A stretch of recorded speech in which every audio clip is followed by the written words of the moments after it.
telling you, people can deny this as much as I'll talk from my own family. They think black people smell. They think black people are always stealing, looking at lux. They think black people are corrupt. And you know what they say? It's their culture. It's their culture. Constantly that's who they are. And then when something happens, right? Say there's a robbery. 90% is going to be a black person. Why? Because if you go to India, 90% is going to be Indian people. You're in this land. This is the land you're in. Yes. Like the majority of people is going to be black. I'm not saying Indians and whites don't steal. I'm just giving an example.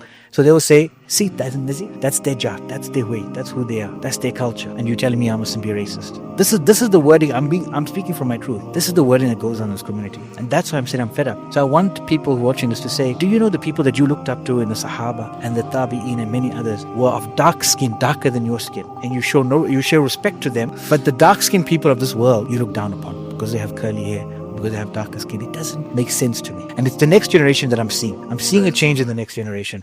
And whether they're not marrying, because that's still to come. Like my dad would always say I must marry a black person. Do you want to? Was that a different conversation? That's a different conversation. But importantly, that should become the next step, that we start intermarrying and we're spreading Islam just in that same similar way.